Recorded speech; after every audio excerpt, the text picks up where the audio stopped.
So I'm going to need some help from you guys because I'm looking at two Tamron zoom lenses, which I want to get one of them for my Nikon Z cams for all my professional jobs. Like I said, only one. So let's watch the whole video, listen to my reasoning, the likes and dislike about these lenses, and I'm hoping that you can give me some pointers whether you think which one is better for me.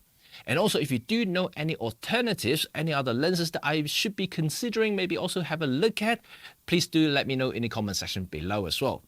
So without further ado, let's have a look at these two lenses.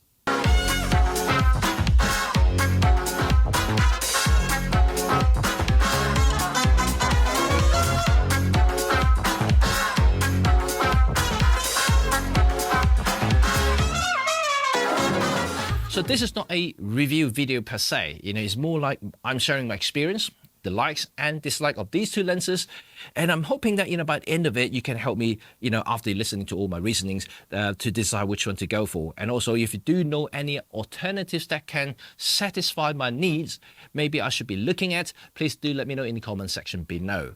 So exactly what are these two lenses? Well, first of all, I have the 28 to 75mm f2.8 constant aperture. Great lens. And I have the beast, the 35 to 150 f2 to 2.8 zoom lens. And this really is a beast, and you might have seen a video that I make on this one already.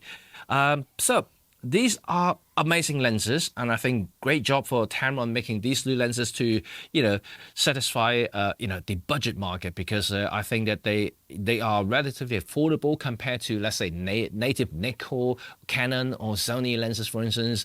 They are quite cheap by comparison. That's why I kind of like them, because it's for my business, not really for myself. As long as it does the job well enough, I'm quite happy to get them. So this could be an interesting video. So as a professional photographer, there are a few things I usually look for. First of all is the build quality and reliability side of it. And then second will be the handling, and then image quality. The reason I put image quality at the end is because, well, let's put it that way. Most modern lenses these days are more than capable of capturing nice images. I don't have problem with image quality to that extent. I know you may have seen me talk about lens reviews, and you may have seen tons and tons of reviews online already. They always talk about all this analysis, how sharp, how many lines can resolve and things like that. I don't care about those stuff, to be quite honest. They all capture nice enough images for me. But reliability and build quality is certainly on top of my list, because I'm using this on a daily basis and I use them hours and hours at a time. So they have to be able to withstand some knocks, some abuse on a daily basis as a professional.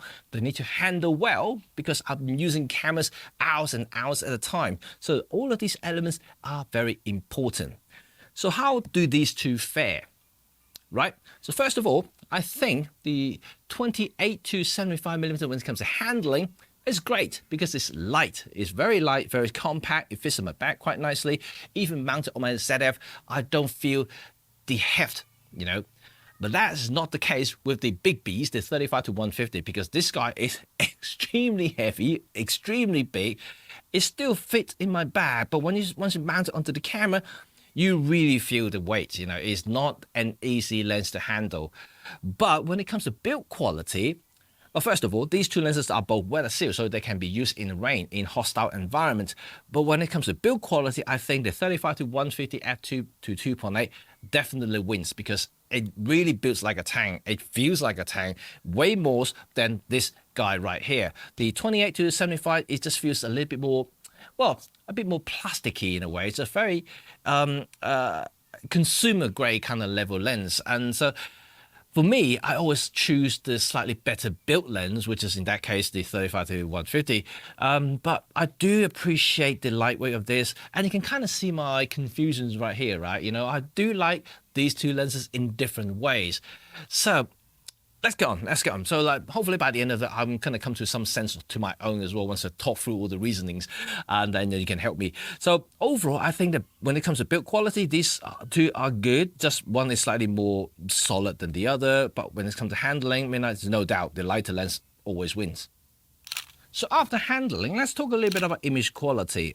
But let's sum it up. In general, both these two lenses are more than capable, like I said earlier, of giving me good enough image. If not, well, I wouldn't say good enough. I think it's great images that I can use for professional jobs.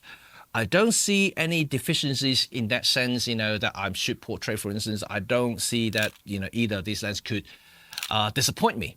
They are both very, very good. But, yes, there is a but, of course.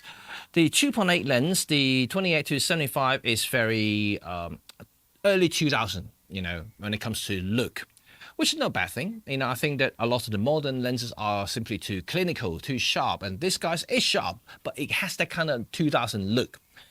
The 35 to 150, on the other hand, has a unique rendering, which I very much, attached to.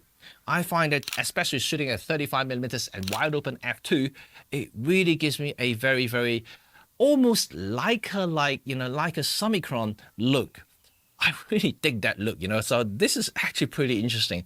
So when it's come to image quality, both are capable, yet I think, personally, I would prefer the rendering coming out from the big beast than the standard zoom lens. However, remember another video I made recently about the Typoc 28mm. I've been in search of a good 28mm lens. Well, this guy is a 28. It starts with 28, so again, I like the focal length a lot, while this guy starts at 35. So if I want a zoom lens, I want something that could potentially cover everything that I like to have, from 25 all the way to 150.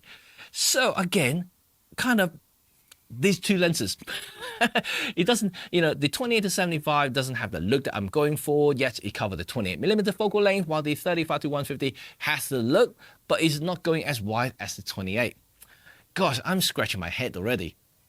While image quality may not be as important in my line of work, there is one thing that I still need, and that is autofocus. Okay, I use menu focus for my professional jobs, but when it comes to candid moment, you really want to have a lens that are capable of capturing and locking onto subjects when they're moving. So something with a strong, fast AF motor is definitely very, very useful. And this is where the 28 to 75 really fails me, right? Okay, when it comes to single point AF, there's no problem. This is okay. However, when it comes to CAF, I just think that it just can't match even with some of the, primitive zoom lenses I've used in the past. AF motor wise, I think that is quite slow, and that's definitely not fast enough to keep track of a lot of moving subjects, while the 35 to 150 is way better in that sense. I think it's got a much stronger, much faster motor. Both are very quiet, but definitely when it comes to speed and reliability wise, definitely the 35 to 150. The 28 to 75, yeah, it really does struggle a little bit. So every time I'm trying to track something, I think my success rate is roughly between 50 to 60%, while the 35 to 150 is hitting 90% all the time. So very, very good indeed. It's still not going to be a sports lens. So if you think about using this lens for sports, I don't think it will be fast enough just yet. If you really want to do that, I think you really have to go for the high-end models like from native manufacturers like Sony, Nikon, or Canon. You have to look for those kind of like sports-related, very fast AF motor lenses to do that kind of jobs. But for my kind of portrait stuff, candid stuff, yeah, I think this is okay. But the 20 to 75, yeah, I have to think a little bit about that. Last but not least, let's talk a little bit about features. Right. Feature-wise, they are both weather sealed, like I mentioned already, but the 28 to 75 is definitely, yeah, very basic. There is a custom button right here for you to assign for something, but there is no AM, FM switch, nothing at all. And that's it, just one single button on the lens. And the 35 to 150, on the other hand, it has a lot of stuff. Right, really is gunning for the higher end users. So not only it has two custom buttons right here, but you have a dedicated AM, FM switch, which is always handy, and here's another custom switch, mode 2 and 3, or actually 1, 2, and 3. So altogether, you can assign to a lot of different features to this lens if your camera is supporting this kind of feature. So overall, I would say that the 35 to 150 is definitely having that advantage if you want to customize your lens, if you want to assign certain features to the lens, and definitely going for that 35 to 150, which I kind of like. However, once again, back to my reasonings, right? None of these actually matter. Apart from the AM/FM switch, which I sometimes use if, let's say, the camera is struggling to find a focus, I still have to quickly turn it to manual focus to do the job. And having a dedicated switch is definitely useful. But other than that, all these custom button things is not really my thing. So yeah, I think both of them are almost identical in that sense. Apart from that, pretty much the same. So that's it. This is my reasonings on these two lenses. They both can perform. They both satisfy my jobs.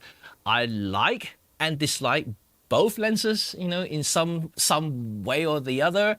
Yeah, help me out about this decision right here. And obviously, when it comes to business, I need to look out for my pennies, like don't overstretch myself when it comes to budget. I just want the lens to work to my liking. Personally, I like the more expensive lens because it does a lot of things right. When it comes to look, which, as a photographer, I always like certain aesthetic, which you do as well, right? I think the 35 to 150 gives me that look, which I really, really enjoy seeing. While the 28 to 75 is, well, budget friendly. It does the job well enough. The only downside, I think, that is just the AF motor. It just fails too many times when it comes to continuous focus tracking. So yeah, it's going to be a tough one to think about because this guy does cost twice as much as this. So yeah, it's going to be tough. But if you do know any other options, alternative from Sigma for other brands, let me know in the comment section below. And yeah, I would like to hear from you guys. So that's it. So thank you very much for watching. If you do like this video and support me, please give me a like and also subscribe to this channel if you haven't already done so. And yeah, stay in touch. And remember that I have other things coming around. And I've got the Fujifilm X-Half, which I'm going to be doing a real life use because people may not necessarily appreciate or understand exactly what that camera can do. So I'm going to do a little bit about that later. But overall, my review is going to be revolving around my personal usage rather than geeky stuff. Maybe sometimes I'll still do. But anyway, I don't want to bore you about those stuff. And yeah, let's talk a little bit about this first. Then to go from there. Anyway, see you all very soon. Bye for now. Peace out.